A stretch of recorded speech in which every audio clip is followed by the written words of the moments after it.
In deze bijzondere aflevering gaan we luisteren naar een interview die ik heb mogen voeren met niemand minder dan David Allen en Edward Lamont. David Allen staat natuurlijk bekend om zijn boek Getting Things Done. Een boek wat wereldwijd miljoenen keren is verkocht. Een boek wat ik ook meerdere keren met heel veel plezier heb gelezen. Onlangs schreven ze samen het vervolg daarop, Team Getting Things Done with Others. En ik had de enorme eer om ze beiden te mogen interviewen. En dat heb ik natuurlijk gedaan aan de hand van de 4 concentratielekken, om er zo achter te komen waar David en Ed hun focus vandaan halen. Het interview is in het Engels en ik wens jullie heel veel luisterplezier.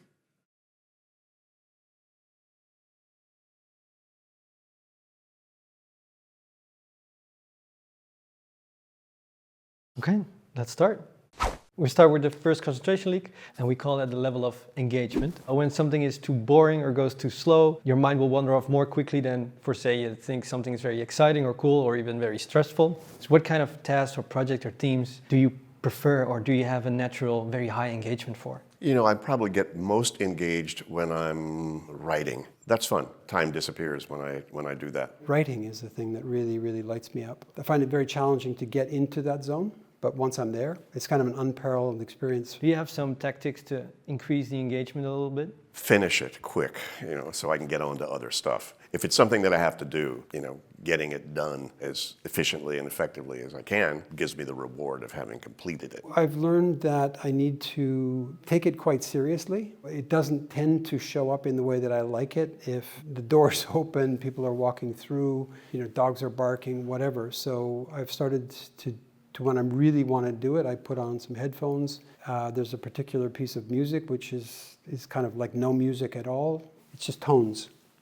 That puts me into a place where it's a signal to myself now, like this is now when the work gets done. So the next concentration leak is energy. How do you charge your brain? How do you take breaks? I would say that's been a multi-decade process. What I didn't know about myself when I was young was that I used to try to work on 3 to 5 hours of sleep through the week and then try and catch up on the weekends, which is insanity. The thing that I did get very early on was that meditation was something that I needed to do very consistently every day. It was the place where I could go to reset, pull away from whatever problems were bothering me and kind of restore some balance. Sleep.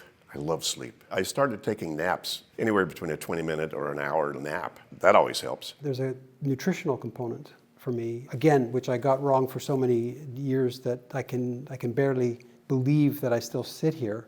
But finding a way to feed my brain in a way that I'm not doing these wild swings of energy, that's been very big. I don't carry my phone with me. I don't have any digital tools that bother me, and then I just go hang out. Do you take deliberate breaks to be more creative? Creativity for me it shows up when it wants to, and my job is to grab it while it's available. So, making sure that when an idea appears, I don't let it go, but I make sure that I capture it in some way is critical.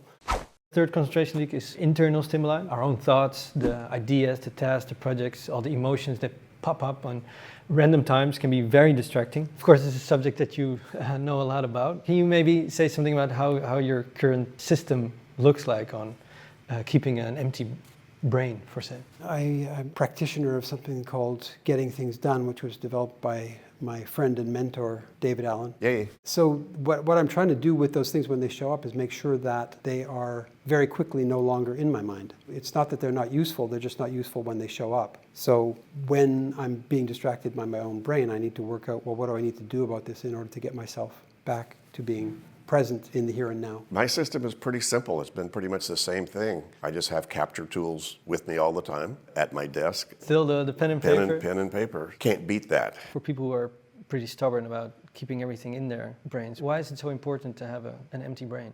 Well, you can never have an empty brain if you're conscious. You're always going to be focusing on something. So what you want is whatever you focus on, you want to be able to give it whatever the appropriate attention is to it. It doesn't have to be something strenuous. It doesn't have to be something hard. But if I'm cooking, I want to focus on cooking. If I'm walking the dogs, I'm paying attention to the dogs. And so having a clear head just simply means that you can put your focus where you want it, as much as you want it. That's a good enough reason. In my earlier life, I did some stupid stuff that meant that I ended up with chronic pain. I spent a lot of time learning how to deal with the pains in my body that are hugely distracting from doing anything useful. And how did you figure out a way on dealing that? Specifically, to be more useful is probably back pain, right? What I found was that when you have back pain and you don't have any way to make it go away, then that back pain is eternal. And that is really distracting and very, very distressing to have that. What I found was that if you have back pain and you know how to make it less, then it's no longer as painful. Does that make sense? Because you can see resolution. What are the things that will move the needle just a little bit? Because if I can move it a little bit, I can move it a lot over time. And that's been the approach.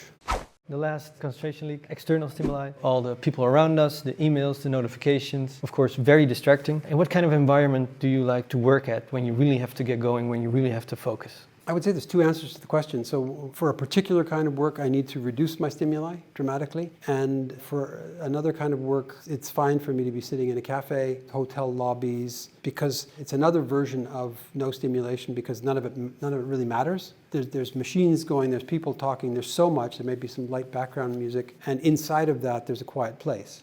Well, I like being at my desk, and we've structured our apartment so I have a sort of my own office, got a great desk and a great chair and a nice computer screen, and that's oftentimes where I'm having my best, most productive time. Nowadays, with technology, we're communicating more and more using MS Teams or Slack or WhatsApp or any other technical marvel that we have thrown up at us.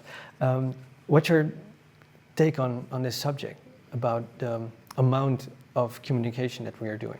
Yeah, without swearing, I'm not sure how far I can get in this, but my take is you're not that important.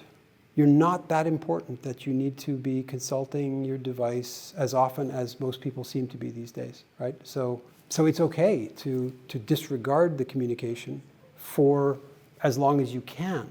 It helps to know that you will be seeing it again and that you will handle what needs handling when you see it again.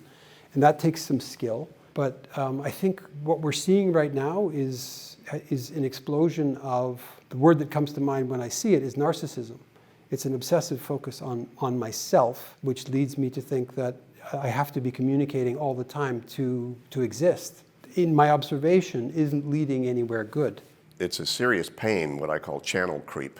How many channels do you have open that has stuff that you potentially need to think about, decide about, do something about? You just need to get good at it. You need to get good at making determinations about which channels do you need to use, for what reasons, and then make sure that you do good GTD practices. What you don't want is a bunch of a lot of people have stacks. They look at something and go, and they set it there. That doesn't handle it. And the same is true now with things like the channels. When things are coming across the channel, you look at it and you go, and you still leave it there. And some part of you kind of knows there's something you should do about it, or you should delete it, or you should stop using that channel, or for whatever reason, so that you can stay clear. A lot of the communication is completely unnecessary. And it's okay to stop communicating in order to be present. Because that's the other thing that I think is really, really damaging right now, is that there's a sense in certain parts of society that if it hasn't been filmed, it didn't happen. Once you get to there, then you can no longer ever truly be present with what's happening, because there's a part of your brain that's always working on how am I going to shoot this so that it's effective for my followers. That to me seems to really defeat the purpose of being alive and being in presence with what's available here. Beautiful. One golden tip. Stop using your head as your office. It's a terrible office. The cognitive scientists have proven something that I learned 40 years ago, which is your head's for having ideas but not for holding them. As a matter of fact, the number of things you can hold just in your head and remember, review, remind, and see relationships between them before you get suboptimal in terms of your cognitive ability is four things, folks. So stop using your head as an office. It's a terrible office. So my focus tip is that if you want to focus, you need to think of your focus like a muscle. It's not a direct one-to-one transfer from physical training, but I think there's enough similarities that it's useful to think about your focus as a muscle. And just like you look after your body, assuming that you do, you want to look after your focus, because it is critical for creating any of the really useful, deeply meaningful stuff that you want to be creating. You need to have focus. You cannot be constantly allowing yourself to be pulled from one stimuli to the next stimuli to the next stimuli. And so much of our environment is built to be pulling on our attention that unless you take your focus seriously enough, it's very difficult to build a muscle that will allow you to focus on something that is important to you. Take it seriously enough, take yourself seriously enough to build the muscle. Well, thank you so much. Yay.